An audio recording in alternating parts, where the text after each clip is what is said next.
अस्सलामुअलैकुम। सब्सक्राइब कीजिए और बेल आइकॉन प्रेस कर दीजिए ताकि नेक्स्ट वीडियो का नोटिफिकेशन आपको बर वक्त मिलता रहे। आदिल रेस्टोरेंट में दाखिल हुआ तो वो रेस्टोरेंट उसके पेट की तरह खाली पड़ा हुआ था। वहाँ सिर्फ एक ही अहमक नजर आया जो हाल के वस्त में बैठा हुआ भोजन में मसरूफ था। उसके सामने एक बड़ी सी पीतल की थाली में पूरियों का ढेर था और पीतल की छोटी छोटी प्यालियों में आलू और कद्दू की भाजी, मसूर की दाल, आम और लीमू का अचार और खस्ता पापड़ मुख्तलिफ डिशों की सूरत में बिखरे हुए पड़े थे।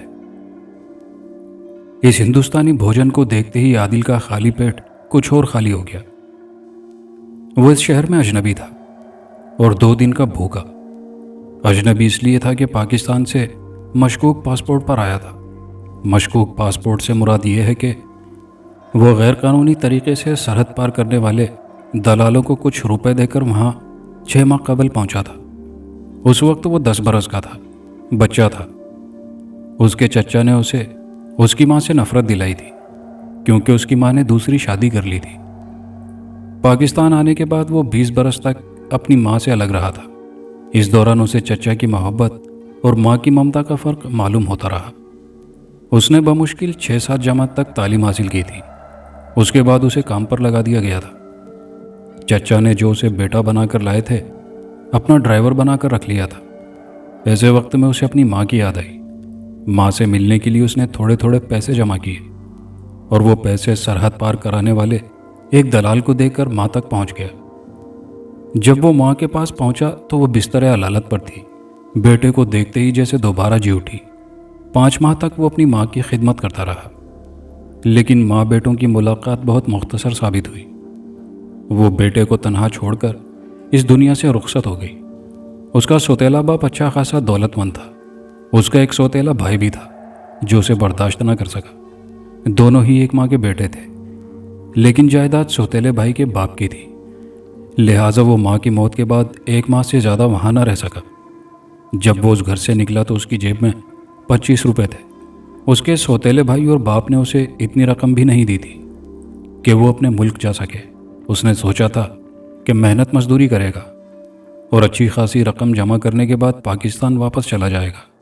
लेकिन यहाँ जितना महंगाई रोना रो रही थी और रोटी और रोज़गार के लिए आए दिन हंगामे करती रहती थी, ऐसी सूरत में भला एक परदेसी को काम धंधा कहाँ से मिलता। 5 ही दिन में उसके 25 रुपये पेट की आग बुझाने का ईंधन बन गए। अब वो पिछले 2 दिन से भूखा था और उसकी जेब में सिर्फ 8 आने रह गए थे। उसने रेस्टोरेंट के सामने खड़े होकर सोचा कि 8 आने में 2 पूरी आएंगी और थोड़ी सी भाजी मुफ्त मिल जाएगी। 2 दिन की भूख 2 हल्की पूरियों से नहीं मिटेगी, लेकिन इसके साथ 3 गिलास पानी पी लिया जाए तो शाम तक तसल्ली हो जाएगी।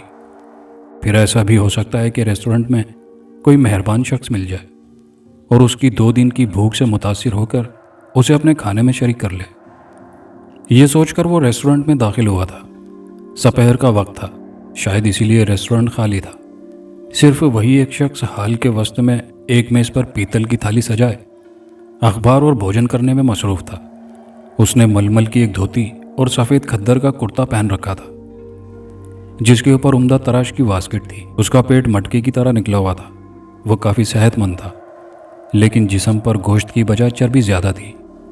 उसे देखकर पता चलता था कि उसे खाने से ज़्यादा अखबार पढ़ने से दिलचस्पी है। ये देखकर आदिल को कोफ्त हो रही थी। उसके भूखे नज़रिए के मुताबिक इंसान को तमाम चीज़ों से ज़्यादा खाने से दिलचस्पी रखनी चाहिए, लेकिन वो खाने को ऐसे बरत रहा था जैसे भूख या रोटी की कोई अहमियत ना हो। वो उसके करीब ही एक मेज़ पर जाकर बैठ गया और चोर नज़रों से उसके निवाले गिनने लगा।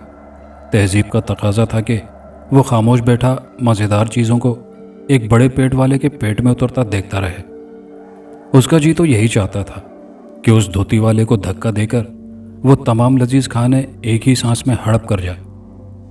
वो सिर्फ ऐसा सोच सकता था, लेकिन भूखे पेट किसी को धक्का देने की ताकत भी तो नहीं थी। होटल का मालिक काउंटर पर बैठा ऊँघ रहा था। बेरा शायद बावर्ची खाने में मसरूफ था, इसलिए कोई फ़ौरन ही उसके पास ऑर्डर लेने नहीं आया था। इतने में बाहर से कार का हॉर्न सुनाई दिया।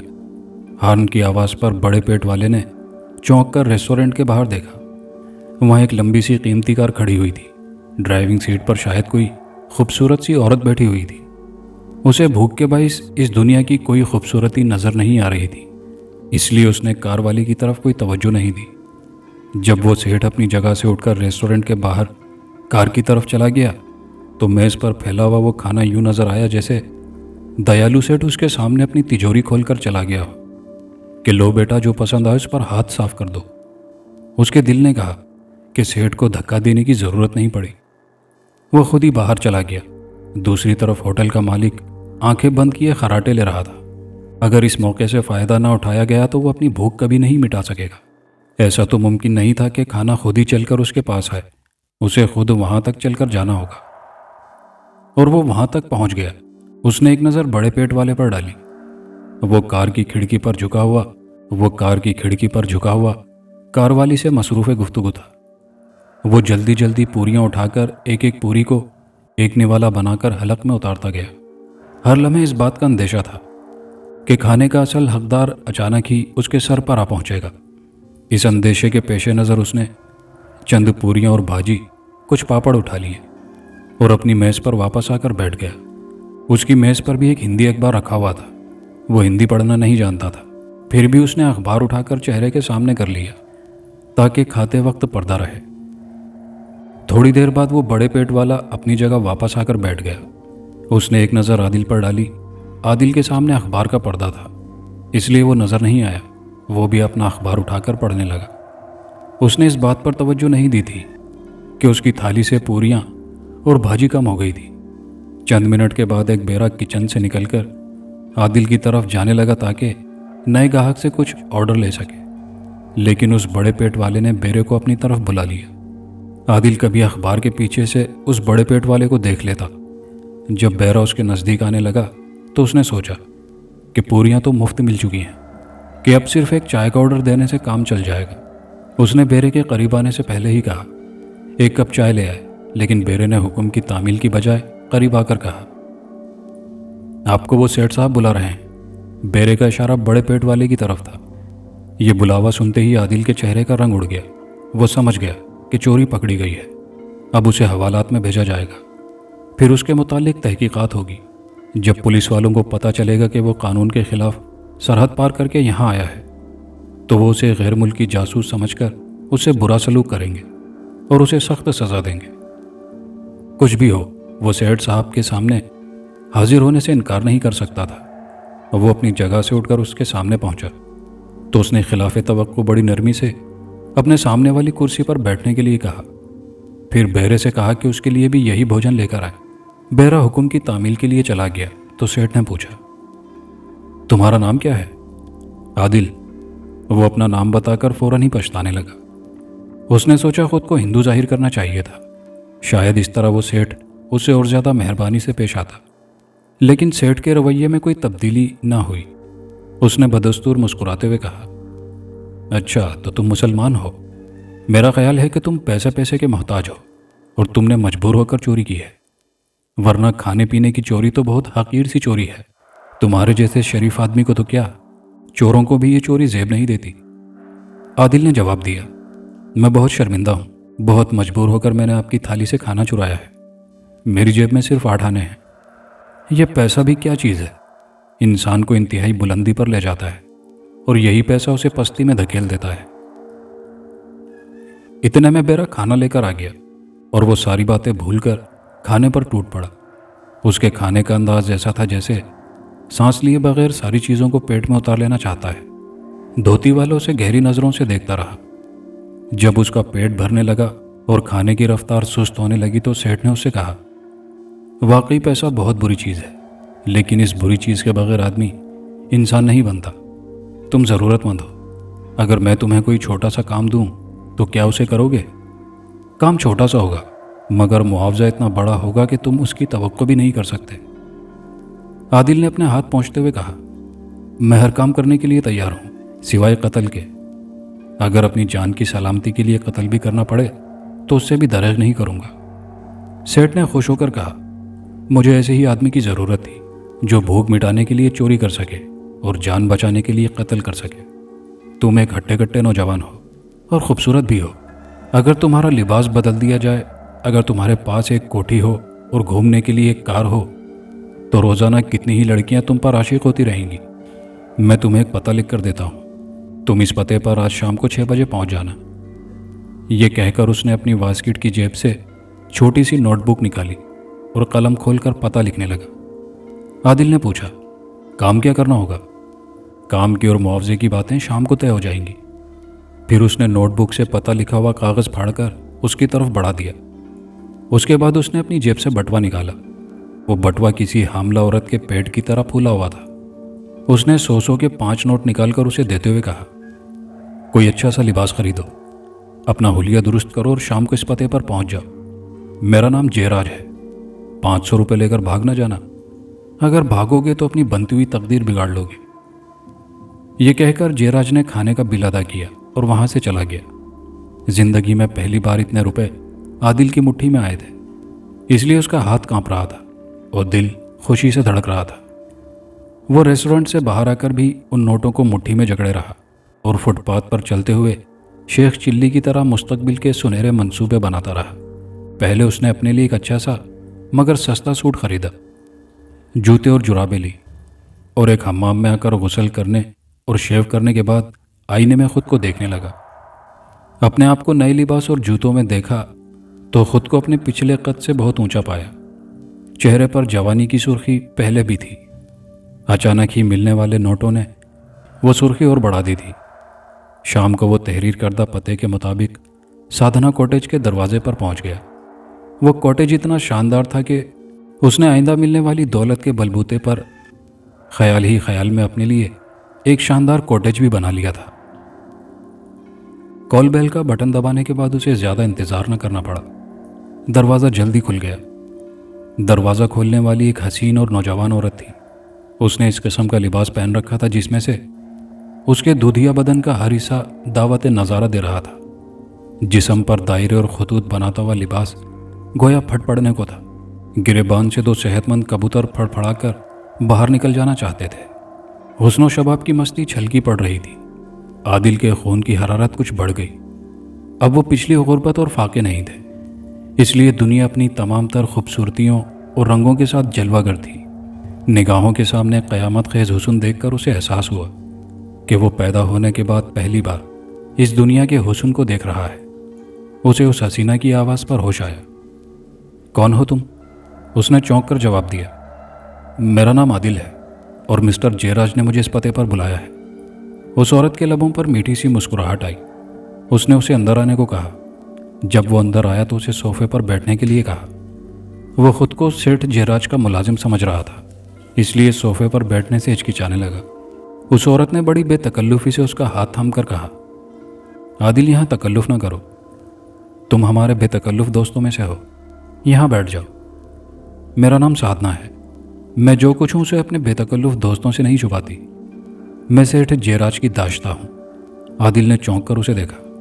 उसके इस तरह चौंकने पर वो हंसती हुई बोली, तुम बहुत भोले नजर आते हो, क्या तुमने कभी कोई दाश्ता नहीं रखी? आदिल ने गहरी सांस लेते हुए जवाब दिया, उसके लिए जेब भारी होनी चाहिए और आज सपहर से पहले मेरी जेब में सिर्फ एक अठन्नी थी। तुम हमारे यहाँ काम करोगे तो यकीनन अपनी जेब भर पाओगे और मुझ जैसी किसी हसीन लड़की को दोस्त भी बना सकोगे और रिश्तेदार भी। वो इतनी शौक़ी से बोल रही थी कि उसके सामने किसी दूसरी हसीन लड़की का तस्वुर भी नहीं उभर रहा था। वो बेख्याली में उसे ललचाई हुई नज़रों से देखता रह गया। इतने में कमरे का अंदरूनी दरवाज़ा खुला। सेठ जयराज अपना मटके जैसा पेट लिए एक अजनबी शख्स के साथ कमरे में दाखिल हुआ। आदिल की तवज्जो सबसे पहले जयराज के फूले हुए पेट की तरफ गई। उसने सोचा, ये फूला हुआ पेट और साधना जैसी सुंदर औरत का कोई जोड़ नहीं, ये तो मेरे साथ जच रही है। फिर उसे जल्दी ख्याल आया कि वो अपनी परवाज़ से ऊंचा उड़ रहा है। वो साधना को भूलकर जयराज की तरफ मुतवज्जे हुआ। उसके साथ जो आदमी था वो अपने छोटे कद और भारी बदन की वजह से फुटबॉल नज़र आ रहा था। उसकी बड़ी बड़ी सुर्ख आंखें और चेहरे की सख्ती बता रही थी कि वो कोई शरीफ आदमी नहीं है। जयराज ने उसका तारुफ कराया, आदिल इनसे मिलो, ये मिस्टर जोगिंदर पाल मेरे बिजनेस पार्टनर हैं। ये तुमसे कुछ ज़रूरी बातें करेंगे और इस सिलसिले में मैं साधना से कुछ ज़रूरी मशवरे करूँगा। आओ साधना, दूसरे कमरे में चलें। साधना ने उसके करीब आकर उसके पेट पर हाथ फेरते हुए कहा, अरे डार्लिंग, तुम ये बोझ कहाँ कहाँ लिए फिरोगे? इस कमरे में बात नहीं हो सकती क्या? जयराज ने झेंप कर अपनी धोती दुरुस्त करते हुए आदिल से कहा। यह बड़ी मस्खरी है, मुझे इनकी यही अदाएं पसंद हैं। साधना, हर जगह मस्खरी अच्छी नहीं लगती, चलो ज़रूरी बातें करनी है। ये कहते ही वो पलट कर जाने लगा ताकि उसकी जवान दाश्ता उसका मजाक न उड़ाए। साधना भी उसके पीछे चली गई। कमरे से बाहर निकलते वक्त उसने एक बार पलटकर आदिल को मर मिटने वाली मुस्कुराहट से देखा। उसके जाने के बाद भी वो मुस्कुराहट आदिल की निगाहों के सामने रोशन रही। जोगिंदर पाल ने उसके करीब एक सोफे पर बैठते हुए कहा, अब आप अपनी दुनिया में वापस आ जाइए।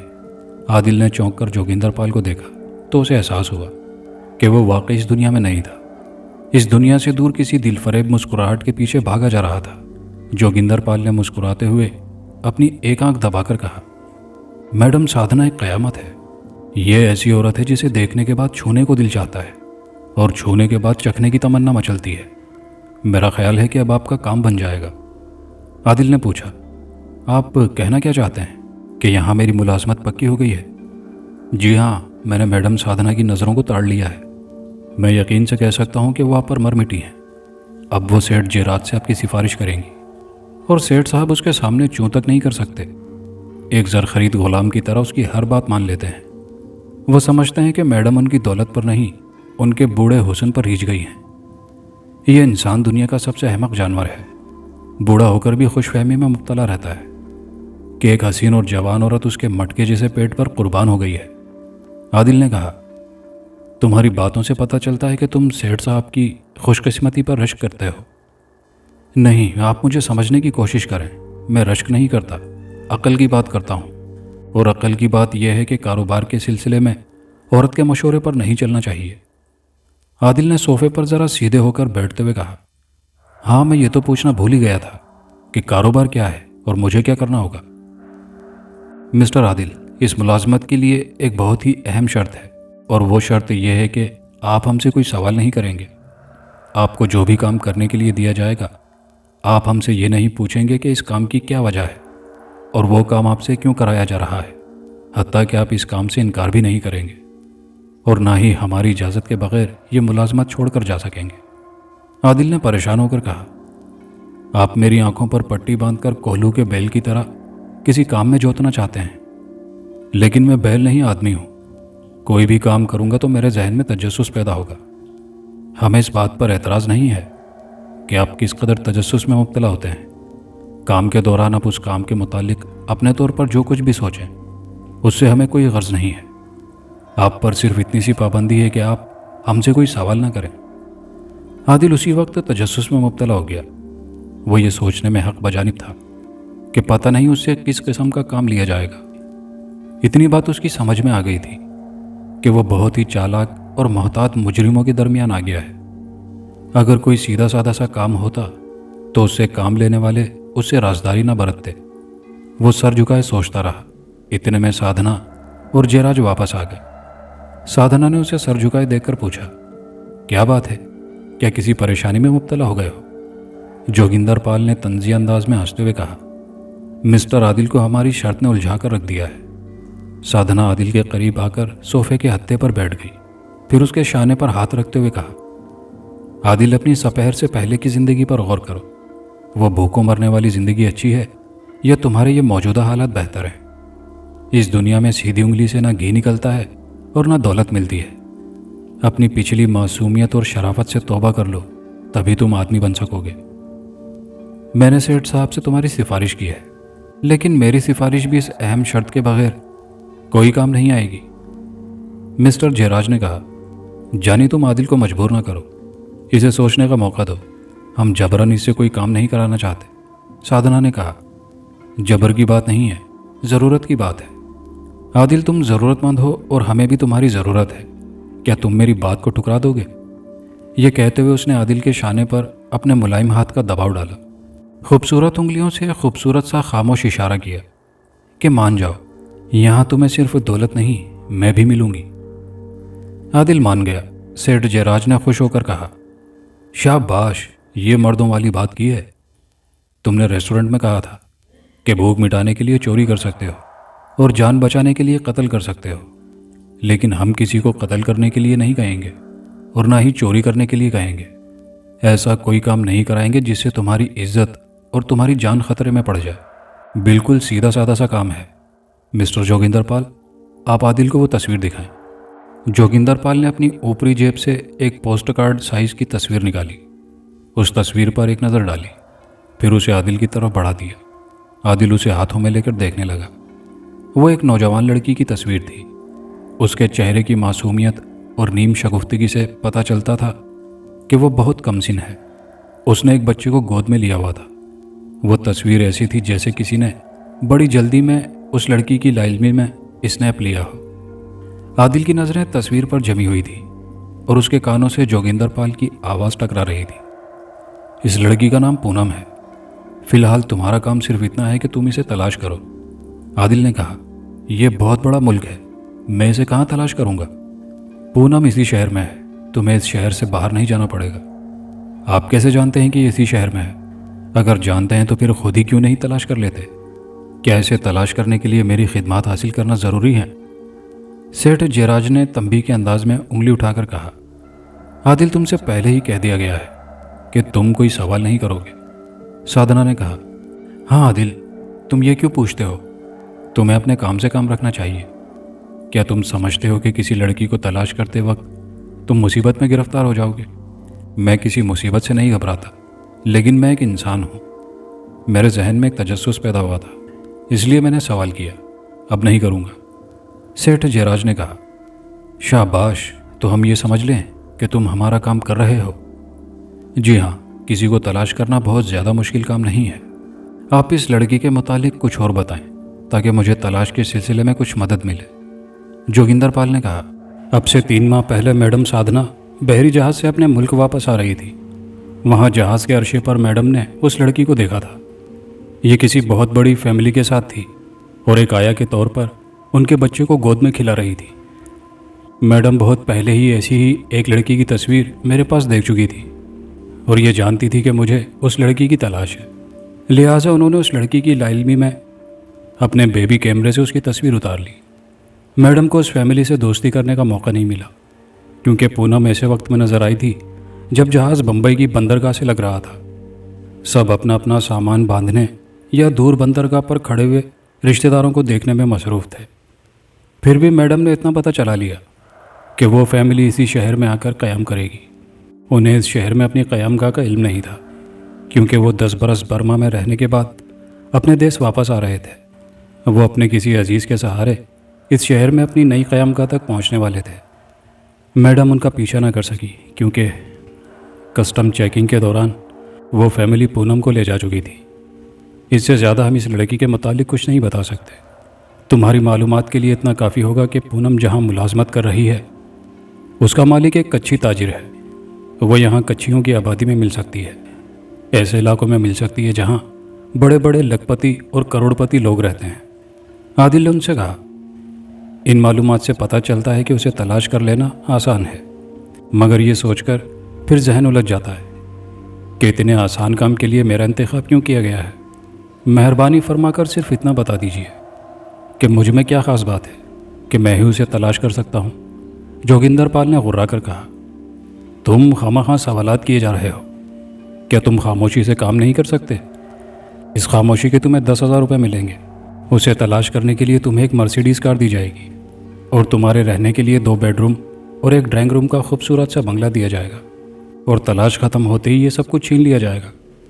नहीं, सेठ जयराज ने मुस्तहकम लहजे में कहा, जो कुछ तुम्हें दिया जाएगा वो तुमसे वापस नहीं लिया जाएगा। पूनम को ढूंढ लेने के बाद भी तुम्हें कुछ और काम दिया जाएगा और हर काम का मुआवजा पहले से दुगना होता जाएगा। आदिल की तो जैसे खोपड़ी उलट कर रह गई थी। ये चक्कर उसकी समझ में नहीं आ रहा था। उसने सवालिया नज़रों से साधना, जयराज और जोगिंदर पाल को देखा, लेकिन उनसे कुछ सवाल करना फजूल था। वो माकूल जवाब देने के लिए तैयार नहीं थे। आखिर उसने एक गहरी सांस लेकर कहा, मुझे मंजूर है, मैं पूनम को ढूंढ निकालने के बाद भी आपके काम आता रहूँगा और इन कामों के सिलसिले में आइंदा कोई सवाल नहीं करूँगा। सेठ जयराज ने खुश होकर अपनी जगह से उठते हुए उससे मुसाफा किया। Wish you good luck mister Adil, ये लीजिए कार की चाबी। कार बाहर खड़ी है। मिस्टर जोगिंदर पाल आपको बंगले तक पहुंचा देंगे। आपका मुस्तकिल क़याम वहीं रहेगा। हम आपसे राब्ता कायम करते रहेंगे। पूनम कहीं नजर आए तो आप हम तीनों में से किसी एक को इत्तला दें। उसके बाद आपको जो हिदायत मिले उस पर अमल करें। आदिल ने सेठ से कार की चाबी ली। रुखसत के वक्त साधना ने उससे हाथ मिलाया। उससे आंखों ही आंखों में बहुत कुछ कहा। फिर वो जोगिंदर पाल के साथ अपनी नई कार में बैठकर अपने नए बंगले की तरफ चला गया। दूसरे दिन से वो पूनम की तलाश में भटकने लगा। वो कच्छियों की आबादी में गया और सुबह से शाम तक उस आबादी के मुख्तलिफ हिस्सों में अपनी गाड़ी रोककर इंतज़ार करता रहा कि पूनम किसी कोठी से बाहर आएगी। उसकी तस्वीर कार के डैशबोर्ड में रखी हुई थी, लेकिन तस्वीर वाली शाम तक नजर नहीं आई। वो मायूस होकर लौट गया। अपने बंगले पर पहुंचा तो ना जाने कैसे थकन गालिब आ गई। अब से एक दिन पहले वो फटी चप्पल पहनकर शहर की तमाम सड़कें नापता रहता था और थकने का नाम नहीं लेता था। आदमी कितना ही जीदार और जानदार हो, मंजिल पर पहुंचते ही अपने आप निढाल होकर गिर पड़ता है। उसने जितने ऊंचे ख्वाब नहीं देखे थे उतनी ऊंची जिंदगी मिल गई थी और वो इसी को मंजिल समझकर फोम के मुलायम बिस्तर पर गिर पड़ा। ऐसे वक्त में वो थके हुए जहन से सोचता था कि ये जो बैठे बिठा इतनी दौलत मिल रही है, कहीं ये सपना तो नहीं है। उसके सोचते ही सोचते वो सपनों की तरह उसके बेडरूम में चली आई। वो साधना थी। उसने बगैर आस्तीन का ब्लाउज पहन रखा था। शाने पर से रेशम की साड़ी फिसली जा रही थी और चांदी जैसी बाहों को उजागर कर रही थी। आदिल उसे यूं हैरानी से देखने लगा जैसे उसके आने की वजह मालूम करना चाहता हो। वो पलंग पर लेटा हुआ था। साधना उसके करीब आकर बैठती हुई बोली, आज तुम उसे तलाश करने के बाद नाकाम वापस आए हो। तुम्हें कैसे मालूम हुआ? तुम्हारी कड़ी निगरानी होती रहती है और हमें ये इत्तला मिलती रहती है कि तुम क्या कर रहे हो। वो ये कहकर हंसने लगी। आदिल उठकर बैठा तो बैठने की पोजीशन में उसके बिल्कुल करीब पहुंच गया। हंसी की ताल पर थिरकता हुआ बदन आदिल से मस हो रहा था और उसकी रगों में लतीफ सी सरसराहट हो रही थी। उसने साधना की कुर्बत के नशे में बहकते हुए पूछा, क्या अकेली आई हो? हम सब अकेले आए हैं और अकेले जाएंगे। एक दूसरे से थोड़ी देर की मोहब्बत की बात होती है। इस थोड़ी सी देर को बहुत समझो और मेरी बाहों में डूब जाओ। उसकी आंखों में नशा सा घुल रहा था। उसने अपनी चांदी जैसी चमकती बाहों को आदिल के गले का हार बना दिया। आदिल उस पर झुक गया और उसकी गर्दन की उजली और चिकनी जिल्द पर होंठों को रखते हुए खुमार आलूद लहजे में बोला, सेठ साहब ने यहाँ आने की इजाज़त कैसे दे दी? मैं किसी की पाबंद नहीं हूँ। वो कमबख्त पूना गया हुआ है। मैंने उसकी मौजूदगी में तुम्हें लिफ्ट नहीं दी। इसकी वजह यह है कि वो बेचारा मुझे हर माह 25,000 रुपये देता है, इसलिए उसकी मौजूदगी में उसकी वफादार बनकर रहती हूँ। कारोबार में इस हद तक ईमानदार तो होना चाहिए, वो कह रही थी और आदिल के कानों में चांदी की घंटियाँ बज रही थी। शिद्दत जज्बात से उसका जिस्म दहक रहा था। वो अपने होठों से उसके बदन के पसीने को चूम रहा था। तकदीर उस पर अचानक ही मेहरबान हो गई थी। पिछले दिनों उसने सेठ जयराज के थाल से 2 लुक़्मे चुराए थे। अब उसकी हसीन दाश्ता को चुरा रहा था। जैसे जैसे वो उसके शबाबी जज्बों से खेल रहा था, उसे इस दुनिया में खूबसूरती से जिंदा रहने की लगन पैदा होती जा रही थी। उसने लगावट से कहा, तुमने कहा था कि जब मेरी जेब भरी होगी तो मेरे पहलू में तुम्हारी जैसी एक हसीन दाश्ता आ जाएगी, लेकिन तुमने आने से पहले मेरी जेब नहीं देखी। औरत हमेशा जेब नहीं देखती, वो चौड़े सीने और फौलादी बाजुओं के लिए भी तरसती है। मैं हर जगह दूसरों के जज्बात के लिए बिकती हूँ, लेकिन कभी कभी अपनी आसूदगी और तस्कीन के लिए सौदा करने को जी चाहता है। दिल चाहता है कि सिर्फ दिल से दिल का सौदा हो। आदिल, तुम ऐसे गबरू जवान हो कि तुम्हें देखते ही बेअख्तियार दिल धड़कने लगता है। जयराज ने तुम्हें एक ही नज़र में तड़ लिया था। अगर तुम्हारे बदन पर अच्छा लिबास हो, रहने के लिए शानदार कोठी और घूमने के लिए नए मॉडल की कार हो, तो तुम पर हज़ारों लड़कियां मरेंगी। इसका सबूत यह है कि मैं, जो किसी के आगे घास नहीं डालती, तुम्हारे आगे चारा बन गई हूँ। आदिल ने फिर चारे पर मुंह डालते हुए जज्बात से बोझल लहजे में कहा, यह बात मेरी समझ में नहीं आई कि हज़ारों लड़कियां मुझ पर मरेंगी तो सेठ जयराज को क्या फ़ायदा हासिल होगा। ये बात रफ्ता रफ्ता तुम्हारी समझ में आ जाएगी। क्या मैं ये समझूं कि मेरी खूबसूरती और जवामर्दी के ज़रिए नौजवान लड़कियों को फांसा जाएगा? नहीं, ये फजूल सा ख्याल अपने दिमाग से निकाल दो। सेठ जयराज एक करोड़पति है और करोड़पति कभी ऐसा गंदा कारोबार नहीं करेगा। तो फिर मुझे किस लिए आलायकार बनाया गया है? वो झिल्लाकर साधना से अलग हो गया। साधना तड़प कर फिर उससे लिपट गई। आदिल जैसे नौजवान खिलाड़ी ने उसके अंदर के जज्बात की ऐसी आग भड़का दी थी कि वो उसे बुझाए बगैर चैन से नहीं बैठ सकती थी। और उस भड़कती हुई आग को बुझाने वाला आदिल ही था। वो इल्तिजा करने लगी, मुझसे दूर न जाओ नहीं तो मैं मर जाऊंगी। मैं भी ये सोचते सोचते मर रहा हूँ कि मेरी खूबसूरती और जवां मर्दी से किस किस्म का फ़ायदा उठाया जा रहा है। मैं तुम्हें सब कुछ बता दूंगी, पहले मुझे फ़ायदा उठा लेने दो। वो थोड़ी देर तक फ़ायदा पहुंचाता रहा। इस दौरान उसने कहा, मैं तुम्हारे काम आ रहा हूँ, तुम मेरे काम आओ। तुम्हारी ज़ुबान पर ताले तो नहीं पड़े हैं, कम अज़ कम ज़ुबान हिलाकर ये तो बता सकती हो कि आखिर मुझे क्यों इस्तेमाल किया जा रहा है। वो जज्बों के हुजूम में हाँफती हुई बोली, सिर्फ इसलिए कि पूनम तुमसे जल्द मुतासिर हो जाएगी। जब तुम उसे ढूंढ निकालोगे तो तुम्हें दूसरा काम यह दिया जाएगा कि तुम उससे मोहब्बत करो। तो गोया मुझे ड्यूटी के तौर पर मोहब्बत करनी होगी। ये तो अजीब मुलाजमत है। आखिर सेठ साहब ये क्यों चाहते हैं कि मैं पूनम से मोहब्बत करूं? ये तो मैं भी नहीं जानती, तुम झूठ कहती हो। वो झुंझला गई कि आदिल को वक्त की कीमत और माहौल की रंगीनी का ज़रा भी एहसास नहीं है, लेकिन वो समझती थी कि झुंझलाहट का इजहार करेगी तो आदिल बिदक जाएगा। उसने इल्तिजा में इस लहजे में कहा, यकीन करो आदिल, मैं इसी हद तक जानती हूँ जिस हद तक एक दाश्ता चोरी छुपे मालूमात हासिल कर लेती है, वरना जयराज और जोगिंदर पाल बहुत गहरे दोस्त हैं। अपने कारोबार के किसी अंदरूनी राज तक मुझे भी पहुंचने नहीं देते। मैं सिर्फ वही बात तुम्हें बता सकती हूँ जो मुझे मालूम है, और मुझे ये मालूम है कि पूनम तुम्हें कहाँ मिलेगी। आदिल की दिलचस्पी बढ़ गई। उसने साधना की दिलचस्पी का ख्याल रखते हुए उसके बदन की दिलचस्पियों से खेलते हुए पूछा, वो कहाँ मिलेगी, तुम कैसे जानती हो? जयराज और जोगिंदर पाल भी जानते हैं कि वो कहाँ मिलेगी। वो चाहते हैं कि तुम 4 दिनों तक उसकी तलाश में भटकने के बाद उस तक पहुँचो। यानी वो नफ्सियाती हरबा इस्तेमाल कर रहे हैं कि तुम तलाश में भटकते रहोगे तो पूनम के लिए तुम्हारी दिलचस्पियाँ बढ़ती जाएंगी और तुम गैर शऊरी तौर पर उससे मिलने, उसे देखने और उसके करीब रहने की तमन्ना करते रहोगे। मैं उससे मिलने की मुश्किल आसान कर देती हूँ। कल शाम को तुम हैंगिंग गार्डन जाओगे तो बच्चों के पार्क में वो तुम्हें नजर आएगी। मैंने ये मालूमात फराहम कर दी हैं। अब तुम्हारा फ़र्ज़ है कि तुम उस पर डोरे डालो। मेरा ख्याल है कि तुम्हें ज़्यादा मेहनत नहीं करनी पड़ेगी, वो खुद ही तुम्हारी तरफ खींची चली आएगी। सचमुच तुम ऐसे हो कि तुम्हारे बाजुओं में मर जाने को दिल चाहता है। वो बोलती रही और उसके बाजुओं में तड़प तड़प कर मरती रही। दूसरे दिन शाम को वो हैंगिंग गार्डन पहुंचा। बच्चों के पार्क में आकर वो उसकी तलाश में इधर उधर भटकता रहा और बार बार अपनी जेब से तस्वीर निकालकर पूनम के चेहरे को जहन नशीन करता रहा। ठीक 5 बजे वो दूर से नजर आई। वो एक बच्चा गाड़ी को धकेलती हुई पार्क में दाखिल हो रही थी। पार्क के एक गोशे में आकर उसने गाड़ी एक तरफ खड़ी कर दी, फिर दूसरी आयाओं के पास जाकर बातें करने बैठ गई। आदिल एक झाड़ी के पीछे से उसे देखने लगा। उसे देखने के बाद उसकी तस्वीर फीकी पड़ गई।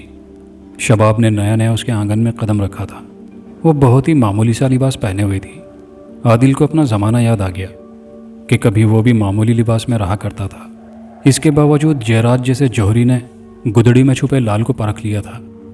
वही खूबी पूनम में भी थी। आदिल ने चश्मे तसव्वुर में उसे शाहाना लिबास में देखा। वो किसी रियासत की राजकुमारी नजर आ रही थी।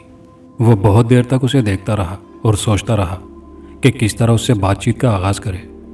वहाँ तो उससे मिलने का सवाल ही पैदा नहीं होता था, क्योंकि उसके आसपास दूसरी आयाएं मौजूद थी। वो सोचता हुआ पार्क से बाहर आ गया। जब वो 1 घंटे बाद बच्चा गाड़ी को धकेलती हुई वापस जाने लगी तो वो गार्डन के मेन गेट के पास खड़ा होकर उसे देख रहा था। पूनम ने वहाँ से गुजरते हुए उस पर एक नज़र डाली। देखने का अंदाज ऐसा ही था जैसे गुजरने वाले आसपास की चीज़ों को देखते हुए गुजर जाते हैं। ऐसा तो मुमकिन नहीं था कि फिल्मों की तरह हीरोइन एक नज़र डालती और हीरो पर आशिक होकर डुइट गाने लगती। ना ही वो आशिकाना अंदाज में छेड़ते हुए उसके घर तक जा सकता था। उस रोज़ आदिल ने सब्र कर लिया। घर वापस आकर बहुत देर तक मंसूबे बनाता रहा कि किस तरह उससे लिफ्ट ली जाए। फिर उसके जहन में एक तदबीर आई। उसने जयराज के पास जाकर कहा कि उसे अपनी तदबीर पर अमल करने के लिए एक किराए के आदमी की ज़रूरत है। जयराज ने उसे यकीन दिलाया कि उसे उसका मतलूबा आदमी मिल जाएगा और वो उसकी तदबीर पर पूरी तरह अमल करेगा। दूसरे दिन शाम को आदिल उसी झाड़ी के पीछे छुपा रहा।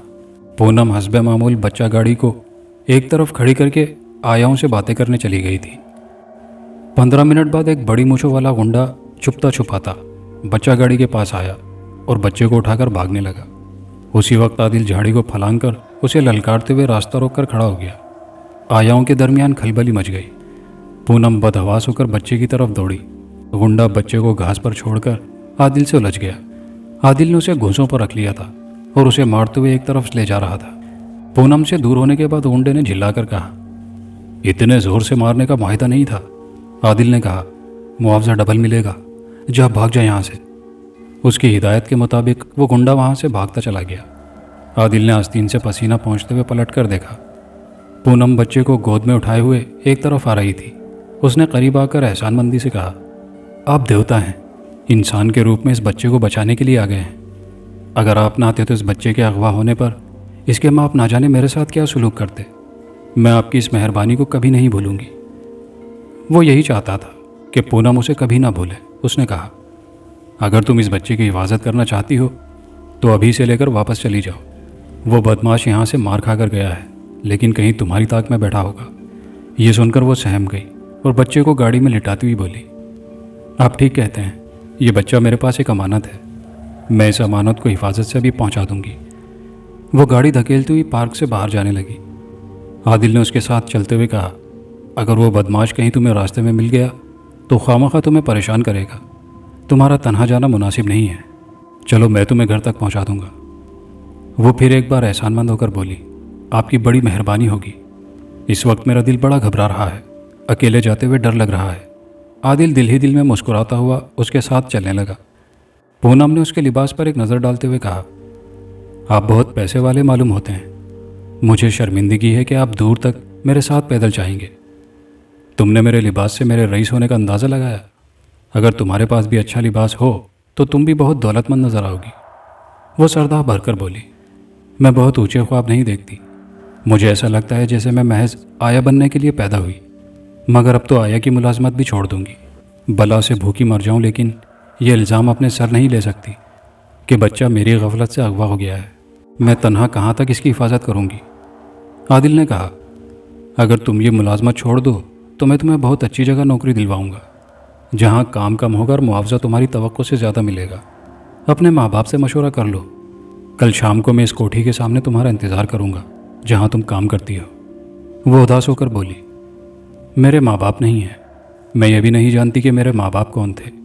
जब मैंने होश संभाला तो उन दिनों एक हमदर्द बूढ़े के साए में परवरिश पा रही थी।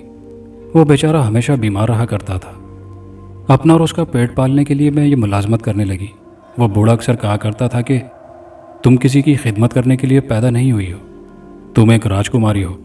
खुदा को मंजूर हुआ तो तुम्हें तुम्हारे जायज़ हुकूक मिल जाएंगे। तुम खुदा का नाम ले रही हो, क्या तुम मुसलमान हो? वो बूढ़ा कहता था कि मेरा बाप मुसलमान था और माँ हिंदू थी, लेकिन वो कौन थे, कहाँ के रहने वाले थे, ये बात उस बूढ़े ने नहीं बताई।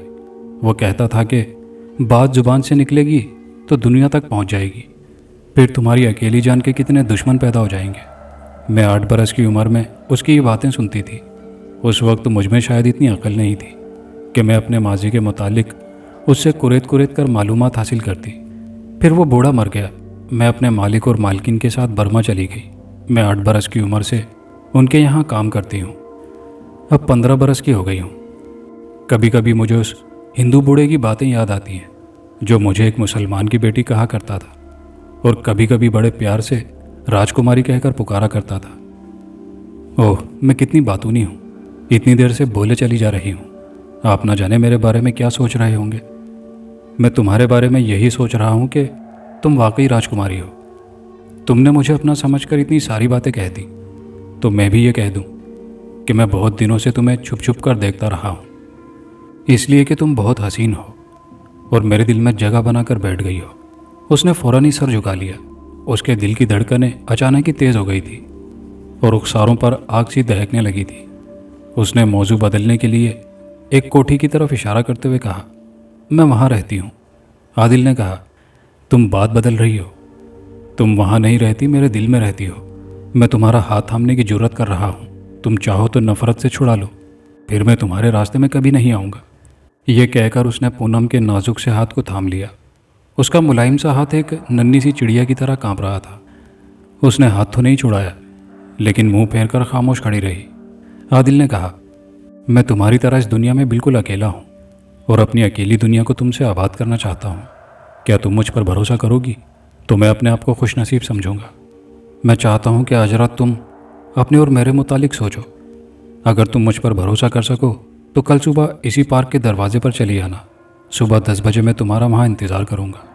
उसने कोई जवाब नहीं दिया, सर झुकाकर कोठी की तरफ चली गई। उसकी खामोशी बता रही थी कि वो आदिल के मुतालिक सोच रही है और तमाम रात सोचेगी।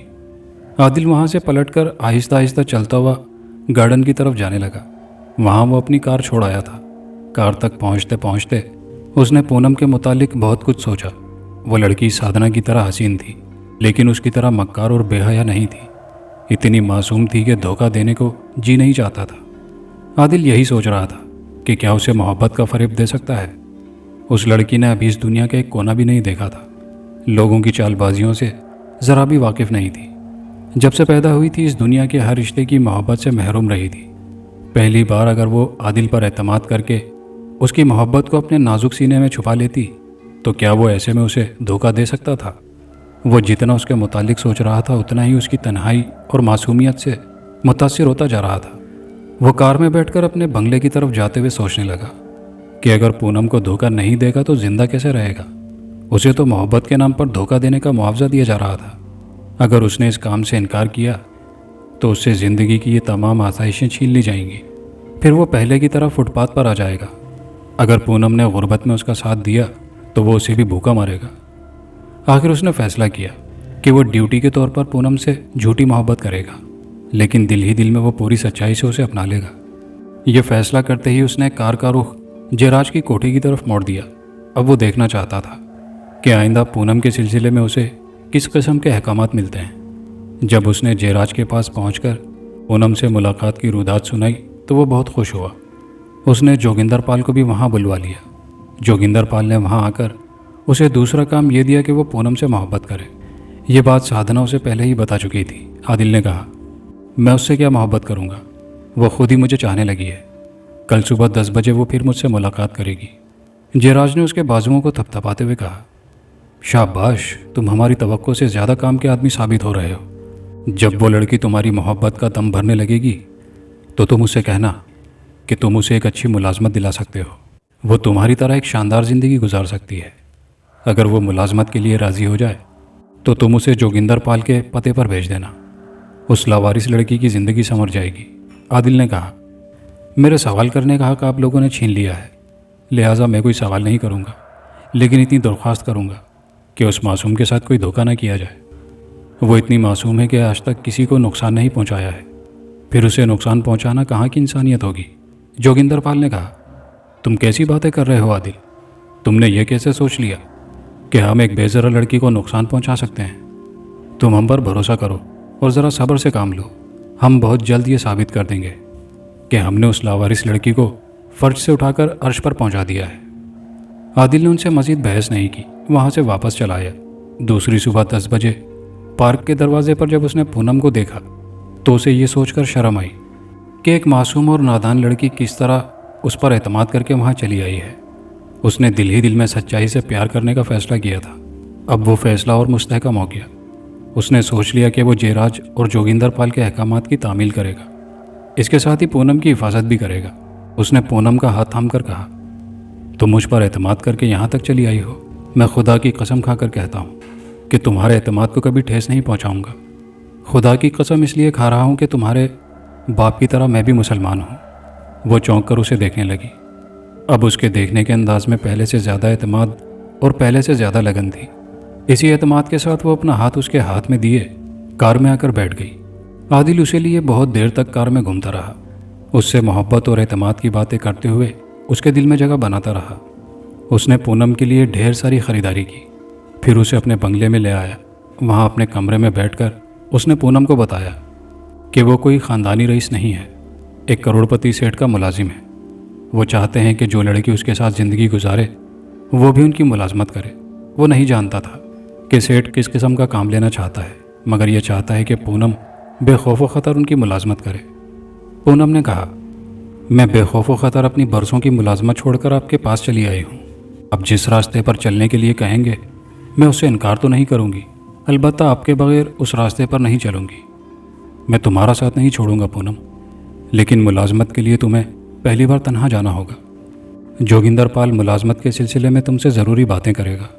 मैं तुम्हें उसकी कोठी तक पहुंचा दूंगा, फिर वहां से ज़रा दूर अपनी कार में बैठा तुम्हारा इंतज़ार करूंगा। अब तुम जाओ और लिबास तब्दील कर लो।